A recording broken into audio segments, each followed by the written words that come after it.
well. My name is James Sweeney. I'm one of the district court judges here in the Southern District of Indiana, and it's my distinct honor to welcome all of you to this momentous occasion when we, the nation of immigrants, seek to expand our citizenry.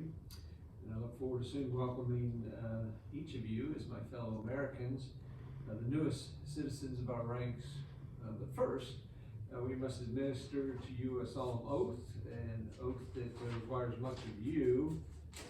In fact, for over 230 years, such an oath of allegiance has been the final step to U.S. citizenship. And with these roughly 140 words, you give up part of your identity in exchange for a new identity as an American. For some of you, the path has been short, for some very long. For all, it has involved sacrifice, serious consideration, and hard work learning about U.S. history, civics, and government. Each of you has a different story, but your shared love of freedom, liberty, and equality has brought you together to this place at this time. And so it's now my privilege to administer this oath of citizenship to you. So if the applicants would all rise, please, and raise your right hand, and you can repeat after me. I state your name. Hereby declare on oath that I absolutely and entirely renounce and abjure all allegiance and fidelity to any foreign prince, potentate, state or sovereignty, of whom or which I have heretofore been a subject or citizen, that I will support and defend the Constitution and laws of the United States of America against all enemies, foreign and domestic, that I will bear true faith and allegiance to the same, that I will bear arms on behalf of the United States when required by the law, that I will perform non-combatant service in the armed forces of the United States when required by the law, that I will perform work of national importance under civilian direction when required by the law, and that I take this obligation freely without any mental reservation or purpose of evasion. So help me God. Well, you may put your hands down, but why don't we give yourselves a round of applause, and you may be seated now. Congratulations to you, and what a privilege and a thrill it is for me to welcome the newest 18 members of our great American family. So too, you are now part of the Indiana family. So welcome, my fellow Americans, welcome my fellow Hoosiers. And two, my fellow Americans are no citizens. You hail from Afghanistan to Vietnam, from Burma to Taiwan, from Congo Kinshasa to Peru, from Haiti to Mexico, from Honduras to India to Iraq and points in between, some 11 countries. And some of you came to escape persecution or other injustices. Some came seeking economic prosperity. Some yearned for security and stability for your families. all came for freedom. But we're all different here. You may come from teeming cities or rural villages. You may or may not worship in the same way. But here you've raised your hand and sworn that sacred oath, no matter your motivation and no matter your background, no matter your pathway to our shores. You are all welcome here. We need you in the diversity that you bring to America. You are now official United States citizens, and what a remarkable journey you have made, each with a different story.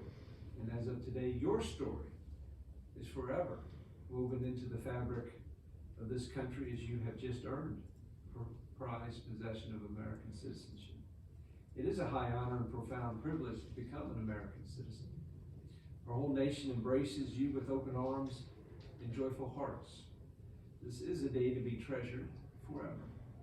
And it is our honor to be with you today, and by our, I mean your families who are streaming this celebration today. But it's our honor to share with them from afar this special moment for you, and yes, for our nation. While some native-born Americans may take the privilege of citizenship for granted, you do not have that problem.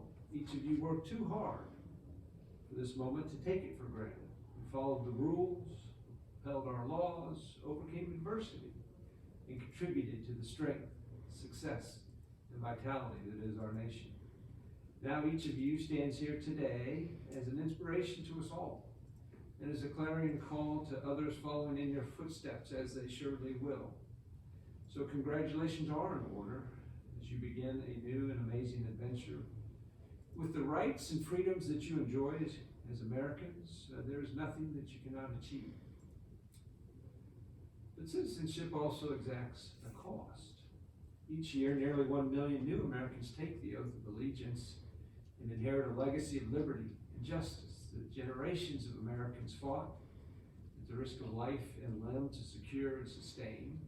So too, scores of immigrants have fought under the American colors. Freedom is not free, nor does it come without sacrifice. But you know this from your own sacrifices as you journeyed here. By taking this oath, as the recent president noted, you have forged a sacred bond with the United States, its traditions, its culture, and its values.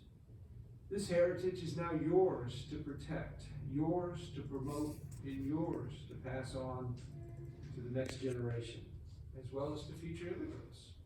Our history is now your history. Our traditions are now your traditions, and our Constitution is now yours to safeguard, celebrate, and cherish. You, my friends, are up to the task. As Americans, we are bound together in love and loyalty, in fidelity, in friendship, and yes, even in affection for one another.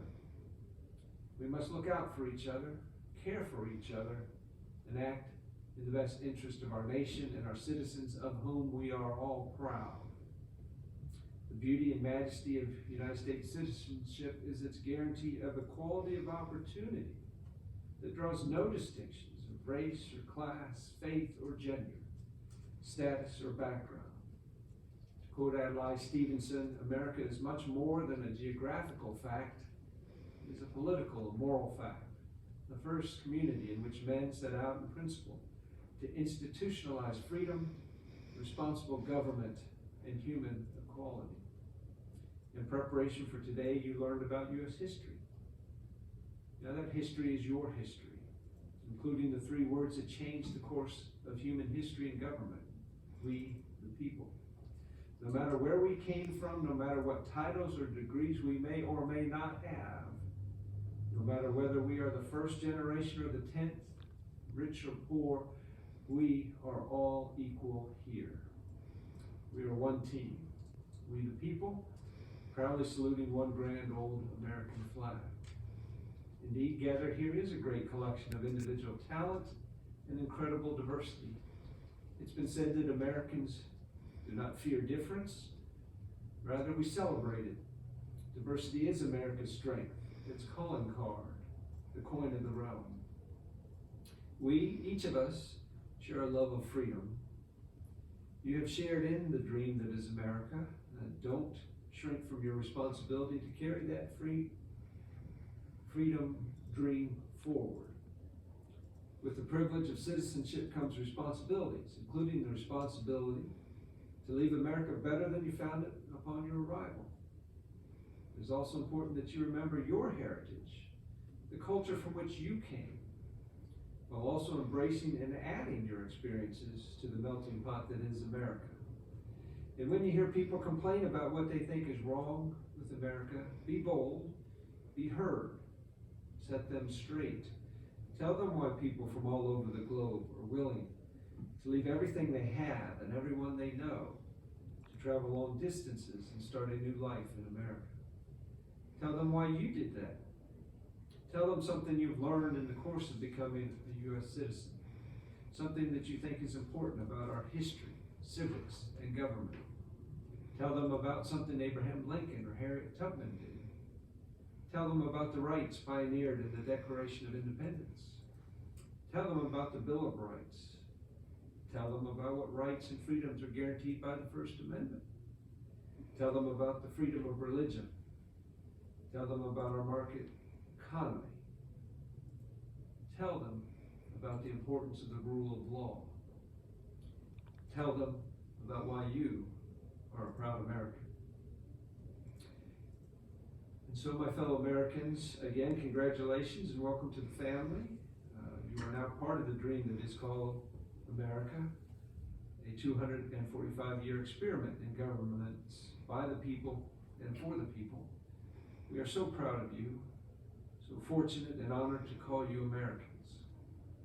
To paraphrase Octavio Paz, for centuries, the word American has designated a person who was defined not by what he or she had done, but by what they would do. You are all capable of doing great things, and we expect as much of you. For it is the common citizen that makes this country great. Indeed, as Walt Whitman once penned, the genius of the United States is not best or most in its executives or legislatures, nor in its ambassadors or authors, or colleges or churches or parlors, nor even in its newspapers or inventors, but always most in the common people, south, north, west, east, in all its states through all its mighty amplitude. Thank you all for your perseverance, especially during this COVID-19 pandemic, and thanks too to your families for their support. God bless you, and God bless the United States of America. And again, let's give each other a round of applause here.